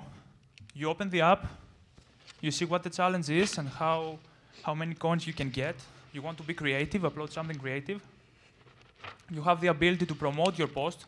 That means that more people can actually see it, vote for it, and you're closer to get the prize. Here's the promotion. We have the public feed that you can see all the posts that users uploaded. You can see the bigger grid are the promoted posts. And it's very, very simple. If you like something, you go inside and vote for it. At the end of the challenge, we have the leaderboard that shows the winners and the posts. And under the profile and the settings, we have the Wish Store that you can actually redeem your coins and get real prizes. Okay, so here's how we're going to make money. WeVote will have weekly sponsors, and in the beginning, and until we have at least 50,000 users, the sponsors will fill WeStore with gift cards, coupon, and prizes of their choice. After we reach the 50,000 users, that's when we're going to start charging an advertising fee, the brands, of $1,000 to $2,000. In return, the companies will get a platform-wide advertisement and the rights of users generated content. As the user database grows, the fees will rise as well. So growing our user database at a very low cost is going to be crucial, which is why we're going to start with organic growth here at our school. We're going to reach out to students and have them try our app by promoting on Hofstra's radio station, the TV network, and even the Hofstra Chronicle. We also have a mechanism in place where people can invite their friends and get rewarded for it. So while this platform is growing within this campus, we're going to reach out to the local brands like Jersey Mike's or Smashburger, where they'll sponsor a competition and offer a prize like a half-price sub to Jersey Mike's. Not only will this generate revenues for the sponsors, but this will also help us grow our platform because the prizes will be relevant to the user. Once we acquire a threshold of around 1,000 users, we're going to follow Facebook's playbook, where we take this concept of acquiring users and start applying it to schools all around Long Island. So of course, we're going to be targeting brands small and large. In the beginning, we're going to be targeting these local brands surrounding campuses and also larger brands that offer affiliate programs with smaller organizations. But as our user database grows, our leverage to acquire larger brands like Coke or Nike will increase. So here's a look at our roadmap of how we're going to get to 100,000 users. So this Hofstra concept is very small, but it's only a fraction of what we can achieve. If we can take if we can prove this concept of acquiring users at a low cost while increasing our supply of sponsors, and then start applying it to schools all around New York, we'll be able to grow at an exponential rate. Once we reach around 100,000 users, we'll financially then be able to start paying for user acquisition as well, which will help us grow our platform to millions and millions of users. So this model will scale over time, and therefore we'll be able to acquire larger brands, which is why our monetization potential is very high. In acquiring users, we think ViewBug and GuruShots are main competitors, but we're better than them because our platform is free and we give to the users better prices. And from the advertising perspective, our main competitor is Instagram, but we differentiate from them because our brands use the whole platform for advertising, but also get to use the user-generated content for their purposes. Here's our faculty advisor, Dr. Hamby. She's a professor of marketing at Hofstra University. She's super excited about WeVote, and we believe her marketing expertise can help us grow and succeed. So I'm Zach, by the way. I do product design. This is Stam, our head developer, and this is Regionos, our head of business, and Alec, our head of finance. Look, we have a really diverse team with a lot of skill sets. Like, this is the third product we built. Our last product we built was this little iMessage app called Vim. It got to number 10 on the iMessage App Store. And so we have experience actually building, launching, and marketing products. And yeah, thank you. Turn it over to you guys for questions.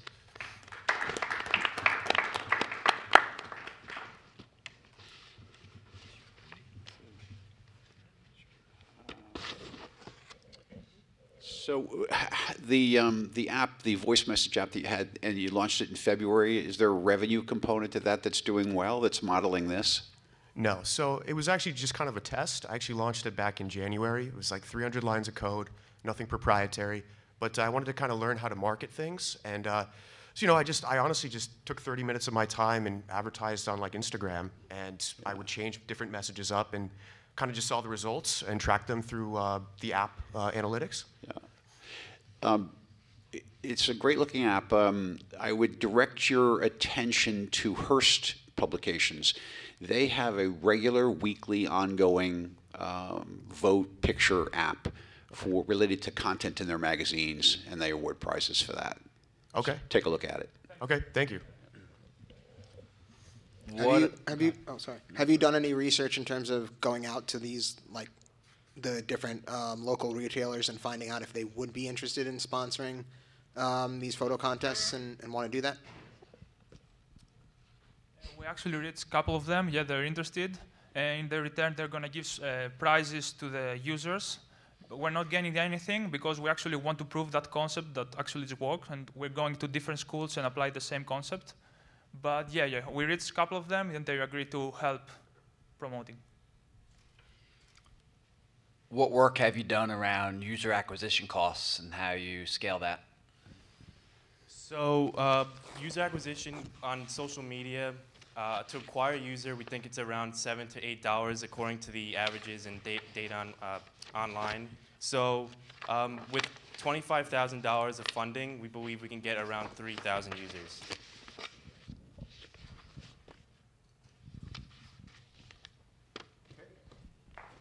Thank you. Nice job.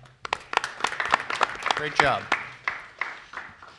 We are down to our final participant.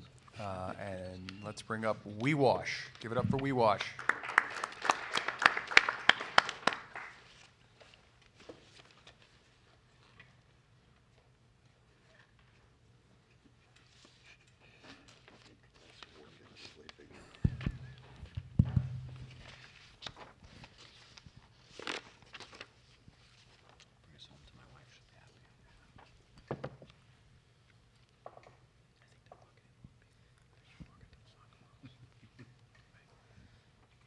Hello, I'm Lucas. And I'm Cass. And we are the founders of WeWash. So, quick show of hands. Who has not got their car washed in the past week? 2 weeks? Month? Sheesh. It's fine. We can't judge you. It took me 8 months until I got my first car wash. Simply because a car wash is not a priority in our routine. We're busy with school, work, kids. Also, you wouldn't spend time and money with the gas in order to go get a car wash. That's why we created WeWash.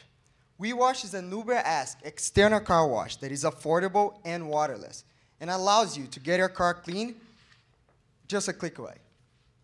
But here's how it works. You can use our already developed app and register your car, adding things such as license plate number, make, model, color, and you're virtually ready to go. You just locate where your car is on the map, and one of our washers will come to you. You'll get their full profile, a way to contact them, and you'll be able to follow the wash in real time while you're going about your day. And once it's done, you receive before and after pictures on your phone of how the wash looks, as well as a way to rate it from 1 to 5 stars. It's about as simple as it gets. But here's our main goal. We want to provide a widespread service across all of New York and eventually the nation. But first, we're starting with the college community.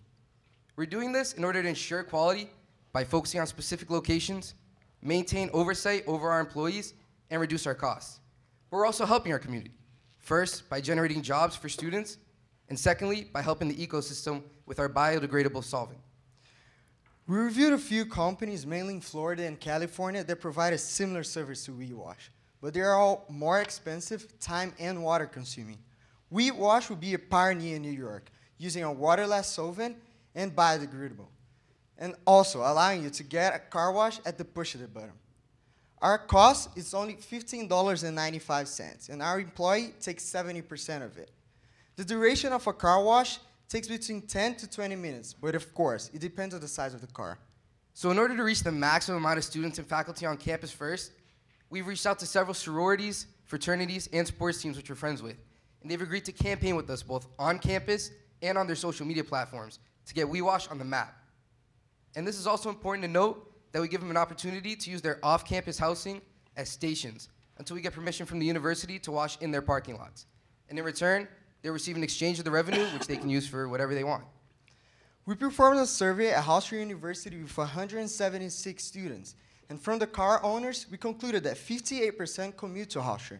And also, from those that commute to Hofstra and park at Hofstra, 60% get a car wash at least twice a year. That gives us a projection of 4,328 washers at least per year. And that was nice numbers, but we needed to know what our customers thought. So for the past 20 days since our last pitch, we've been washing cars.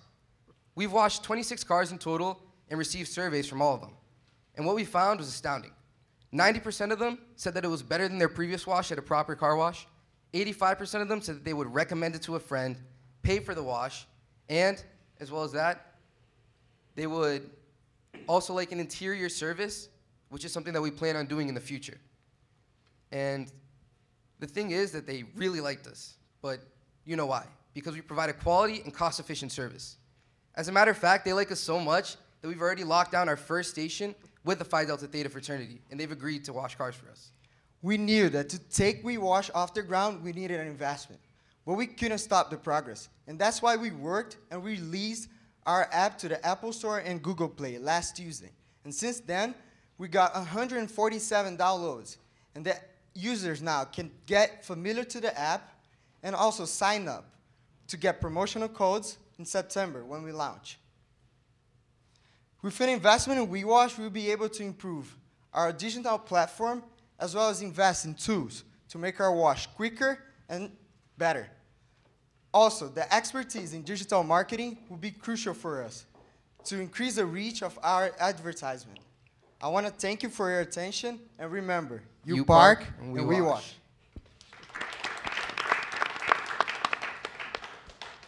Could you explain a little bit about this biodegradable waterless washing? So we have a product that we buy from Texas. It's a solution that you only spray on a car, and then you use a microfiber towel, and it cleans your car. And at the same time, it waxes. Yeah. And currently, there's no interior service done. That's a follow-on because most of the people are sick and tired of looking at the dirty interior, and that's the exterior too, but the interior also. I know that's what drives me. It's just a personal experience. The only thing that forces me to car wash is the stuff on the floor in the back seats and the far back, So that goes as part of the scalability. As far as Hofstra goes, it's a beta test. So we're starting off with the external wash, and that kind of avoids the liability of having college kids in your car. Yeah. And what's the cost for an interior? Same as exterior? Yes, same to the exterior. And just to follow up on that, the entire kit, which comes with the solvent, the rags, and everything, costs $36, and it washes 36 cars and dries 57. So it's $1 per car.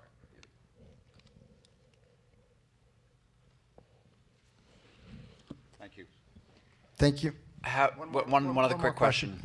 How do you manage the risk of damage? So it sounds like you're going down a contractor model. You're going to share with people that are not necessarily employees. So how do you prevent me coming to my car later that day and saying, you damaged my car? See, that's a great question. That's why we have before pictures. When you first arrive to the car, washer takes a picture of all the angles that are required, and then you get the after picture. So in case they say, oh, that scratch wasn't there, you have the before pictures to prove that one. Have you verified all the environmental laws? Because I know if you do water-based car washing, you have to kind of find a way to dispose the water. Is there any other requirements in New York State? Our product doesn't include alcohol or ammonia. It's biodegradable, and it doesn't harm the environment. And it doesn't use water. So. Yeah. Okay, thank you very much. Great job. All right, we've seen all the pitches. Now it's the judge's turn to decide who wins. Okay, the judges have finished their deliberations, and the people have voted for the People's Choice recipient, and we're going to announce the winners. I have the great pleasure of introducing the president of the university, Stuart Rabinowitz, who's here today. Stuart can come on up. A little less than 3 years ago, President Rabinowitz shared a vision with me for the university, and that was to create a cutting-edge center for entrepreneurship, and he very quickly convinced me to come to Hofstra University and run it. A long, protracted negotiation led to me starting at Hofstra, but it's been a wonderful opportunity, and we've really, in just less than 3 years, made tremendous progress. We've been internationally recognized by the federal government for all the good work we all do here. And this is a wonderful reflection of President Rabinowitz's vision. And with that, I'd like to introduce you to our president. Thank you thank you. And Mark Lesko does a fabulous job running the center. And you know, one of the things about the center led me to try to really put a strong leader in charge of it and get it really organized like Mark, was that, you know, I kept saying to admitted students, because it's true, because I only say what's true, but you know, there are only 3 universities in the New York metropolitan area that have a law school, a medical school, and a school of engineering and applied science. And Hofstra is one of those 3. I'm not counting, yes, I'm not counting Cornell, because their law school is someplace in Snowland. But they do have a law school.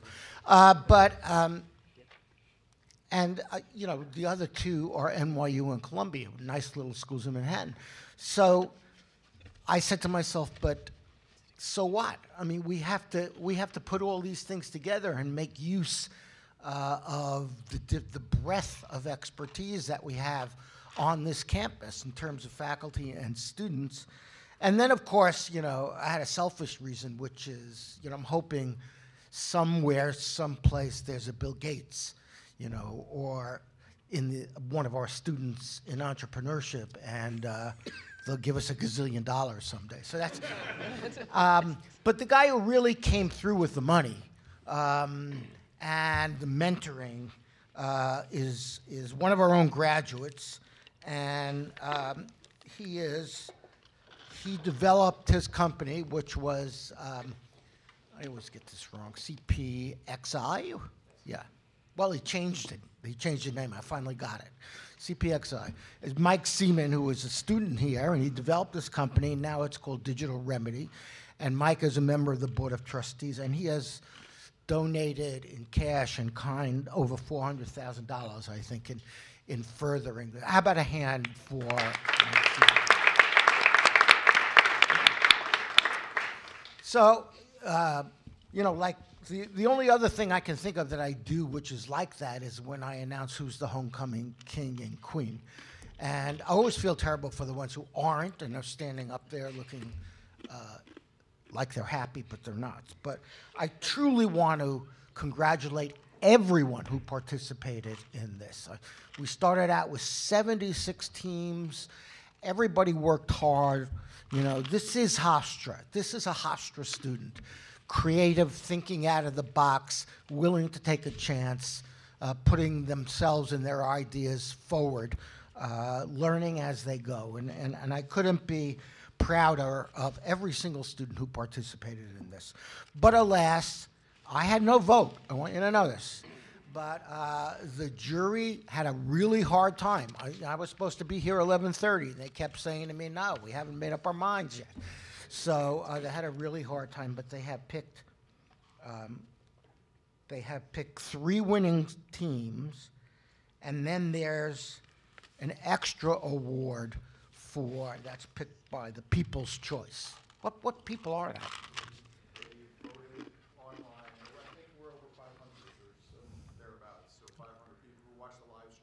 Oh, okay. And we're sure that wasn't rigged in any way, shape, or form. That's what I meant. That's exactly what I meant. All right. So first, the 3rd prize winner, I want to announce and congratulate. And I am not the most. Yeah, come up here, Mike, so you can shake hands and give you a plaque and an $8,000 total prize package. Sterilux Systems, 3rd prize. Jonathan Preminger. School of Medicine.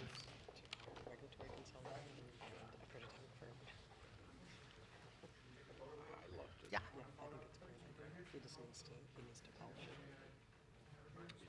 It's going to happen.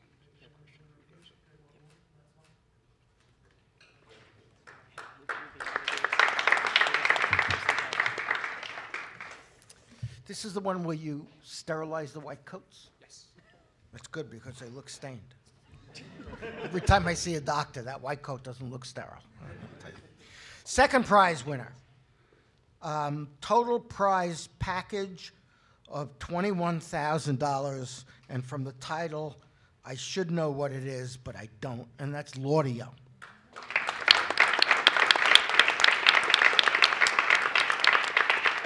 Seema Rambaran. And are you a law student? Very nice. I used to be the best teacher in the law school. Do you remember that? I won the Best Teacher Award 3 times. And then I ruled when I became dean, nobody could ever win it more than twice. Yes, exactly. We could do anything. This is in the correct range.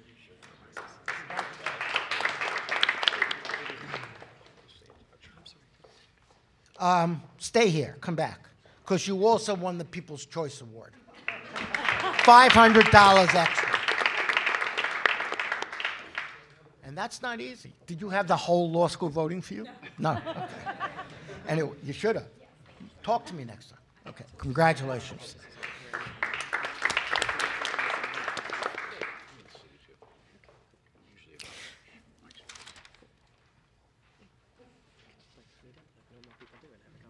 Okay.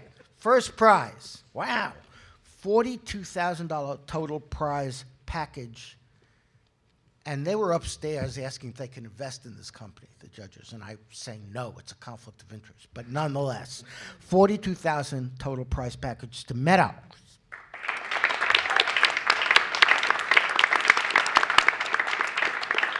I can't pronounce either of your names. I'm very sorry.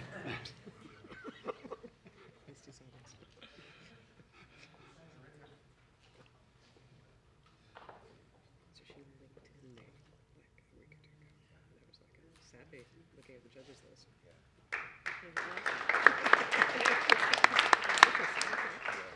I have to tell you, unfortunately, I've been there when many people have been discharged from the hospital, and it's almost always chaos. So this sounds like a really good idea.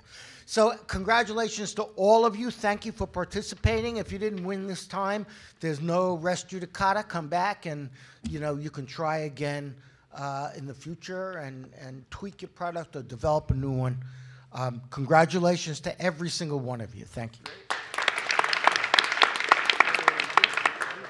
Everybody who participated, you could come forward and we're going to take a big group photo with the president and the judges. If we could have the judges come forward. We usually do. Okay. You got us? We have to raise $500K or less.